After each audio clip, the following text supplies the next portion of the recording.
ಬಾಗೇಪಲ್ಲಿ ವಿಧಾನಸಭಾ ಕ್ಷೇತ್ರದ 3 ತಾಲೂಕುಗಳು ಸ್ತಬ್ಧವಾಗಿವೆ. ಬಾಗೇಪಲ್ಲಿ, ಗುಡಿಬಂಡೆ ಮತ್ತು ಚೇಳೂರು ತಾಲೂಕುಗಳಲ್ಲಿ ಇಂದು ಬಂದ್ ಆಚರಿಸಲಾಯಿತು. ಇಂದು ಬೆಳ್ಳಂಬೆಳಗ್ಗೆ ಬೀದಿಗಿಳಿದ ಸುಬ್ಬಾರೆಡ್ಡಿ ಬೆಂಬಲಿಗರು ಮತ್ತು ಕಾಂಗ್ರೆಸ್ ಕಾರ್ಯಕರ್ತರು ಟೈರ್ಗಳಿಗೆ ಬೆಂಕಿ ಹಚ್ಚಿ ರಾಜ್ಯ ಸರ್ಕಾರ ಮತ್ತು ಮುಖ್ಯಮಂತ್ರಿಗಳ ವಿರುದ್ಧ ಘೋಷಣೆಗಳನ್ನು ಕೂಗಿ ಆಕ್ರೋಶ ವ್ಯಕ್ತಪಡಿಸಿದರು.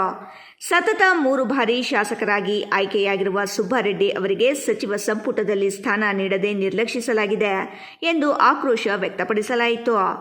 ಬಂದ್ ಹಿನ್ನೆಲೆಯಲ್ಲಿ ಬಾಗೇಪಲ್ಲಿ ಪಟ್ಟಣದ ಅಂಗಡಿ ಮುಂಗಟ್ಟುಗಳು ಸಂಪೂರ್ಣ ಮುಚ್ಚಲಾಗಿತ್ತು. ವ್ಯಾಪಾರ ವಹಿವಾಟು ನಡೆಯಲಿಲ್ಲ. ಶಾಲಾ ಕಾಲೇಜುಗಳಿಗೆ ಮುಂಜಾಗ್ರತಾ ಕ್ರಮವಾಗಿ ರಜೆ ಘೋಷಿಸಲಾಗಿತ್ತು.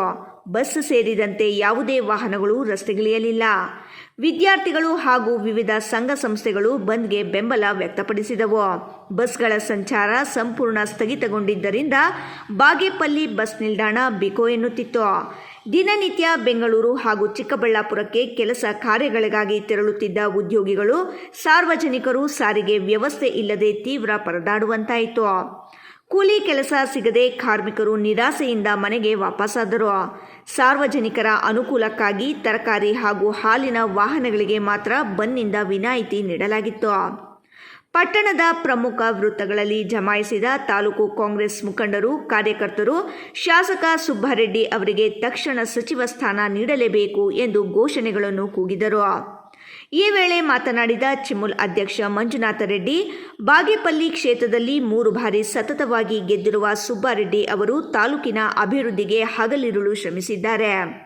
ಇಂತಹ ಜನಪ್ರಿಯ ನಾಯಕರಿಗೆ ಸಚಿವ ಸ್ಥಾನ ನೀಡದಿರುವುದು ಇಡೀ ಕ್ಷೇತ್ರಕ್ಕೆ ಹಾಗೂ ಇಲ್ಲಿನ ಜನತೆಗೆ ಎಸಗಿದ ಅನ್ಯಾಯವಾಗಿದೆ. ಹೈಕಮಾಂಡ್ ತಕ್ಷಣ ಸೂಕ್ತ ನಿರ್ಧಾರ ತೆಗೆದುಕೊಂಡು ಸುಬ್ಬಾರೆಡ್ಡಿ ಅವರಿಗೆ ಸಚಿವ ಸ್ಥಾನ ನೀಡಬೇಕು ಎಂದು ಒತ್ತಾಯಿಸಿದರು. ಎಲ್ಲ ವರ್ತಕರು, ಸಾರ್ವಜನಿಕರು, ಕೃಷಿ ಕೂಲಿ ಕಾರ್ಮಿಕರು, ಚಾಲಕರು ಸ್ವಯಂ ಪ್ರೇರಿತವಾಗಿ ಬಾಗೇಪಲ್ಲಿ ಬಂದ್ಗೆ ಸಹಕಾರ ಕೊಟ್ಟಿದ್ದಾರೆ. ಅವರಿಗೆಲ್ಲ ನಾವು ಆಭಾರಿಯಾಗಿದ್ದೀವಿ. ಯಾಕಂದರೆ ಇವತ್ತು ಬಾಗೇಪಲ್ಲಿ ವಿಧಾನಸಭಾ ಕ್ಷೇತ್ರಕ್ಕೆ ಆಗಿರ್ತಕ್ಕಂಥ ಅನ್ಯಾಯವನ್ನು ಪ್ರಶ್ನಿಸಿ ಇವತ್ತು ಬಂಧನ ಮಾಡ್ತಾ ಇದ್ದಾರೆ. ಏನು ಸುಬ್ಬಾರೆಡ್ಡಿ ಅವರು 3 ಬಾರಿ ಶಾಸಕರಾಗಿ ಬಾಗೇಪಲ್ಲಿ ವಿಧಾನಸಭಾ ಕ್ಷೇತ್ರದಿಂದ ಆಯ್ಕೆಯಾಗಿದ್ದರು. ಅವರು 2018ರಲ್ಲಿ ಆಪರೇಷನ್ ಕಮಲಕ್ಕೆ ಒಳಗಾಗಿದ್ರೆ ಆಗಲೇ ಸಚಿವರಾಗ್ತಾ ಇದ್ರು. ಆದರೆ ಅದನ್ನೆಲ್ಲ ನಿರಾಕರಣೆ ಮಾಡಿ ಕಾಂಗ್ರೆಸ್ ಪಕ್ಷದಲ್ಲೇ ನಾನು ಸಚಿವ ಸ್ಥಾನ ಆಗ್ತೀನಿ ಅನ್ನೋ ಭರವಸೆಯನ್ನು ಇಟ್ಕೊಂಡಿದ್ರು. 2023ರಲ್ಲಿ ಕೂಡ ಏನು ಪಕ್ಷದ ವರಿಷ್ಠರು ಅವರಿಗೆ ಸಾರ್ವಜನಿಕವಾಗಿ ಬಹಿರಂಗ ಸಭೆಯಲ್ಲೇ ನಮ್ಮ ಮಾಜಿ ಮುಖ್ಯಮಂತ್ರಿಗಳಾದ ಸಿದ್ದರಾಮಯ್ಯ ಸಾಹೇಬರು ಕೂಡ ಭರವಸೆ ಕೊಟ್ಟಿದ್ರು. ಅದೇ ರೀತಿ ಈಗ ಮುಖ್ಯಮಂತ್ರಿ ಆಗಿರ್ತಕ್ಕಂಥ DK ಶಿವಕುಮಾರ್ ಸಾಹೇಬರು ಕೂಡ ಭರವಸೆ ಕೊಟ್ಟಿದ್ರು. ಆ ಭರವಸೆಗಳೆಲ್ಲ ಇವತ್ತು ಹುಸಿಯಾಗಿದೆ.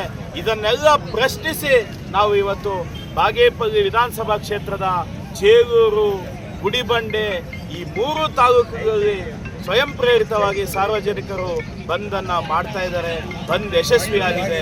ಇದಕ್ಕೆಲ್ಲ ನಾವು ಸಾರ್ವಜನಿಕರಿಗೆ ಆಭಾರಿಯಾಗಿದ್ದೀವಿ. ಬಾಗೇಪಲ್ಲಿ ವಿಧಾನಸಭಾ ಕ್ಷೇತ್ರಕ್ಕೆ ಸುಬ್ಬಾರೆಡ್ಡಿ ಅವರ ಒಂದು ನಾಯಕತ್ವಕ್ಕೆ ಜಯ ಸಿಗುತ್ತೆ ಅನ್ನೋ ನಂಬಿಕೆಯನ್ನು ನಾವು ಇಟ್ಕೊಂಡಿದ್ದೀವಿ. ಕೆಡಿಪಿ ಸದಸ್ಯ ಅಮರನಾಥ ರೆಡ್ಡಿ ಮಾತನಾಡಿ, ಶಾಸಕರು ಕ್ಷೇತ್ರದಲ್ಲಿ ಕೈಗೊಂಡಿರುವ ಅಭಿವೃದ್ಧಿ ಕೆಲಸಗಳನ್ನು ಗುರುತಿಸಿ ಅವರಿಗೆ ಸಚಿವ ಸ್ಥಾನ ನೀಡಬೇಕಿತ್ತು. ಹೈಕಮಾಂಡ್ ನಿರ್ಲಕ್ಷ್ಯದ ವಿರುದ್ಧ ಕ್ಷೇತ್ರಾದ್ಯಂತ ಸಾರ್ವಜನಿಕರೇ ಸ್ವಯಂ ಪ್ರೇರಿತರಾಗಿ ಬಂದ್ ಆಚರಿಸುವ ಮೂಲಕ ತಮ್ಮ ಆಕ್ರೋಶವನ್ನು ವ್ಯಕ್ತಪಡಿಸಿದರು.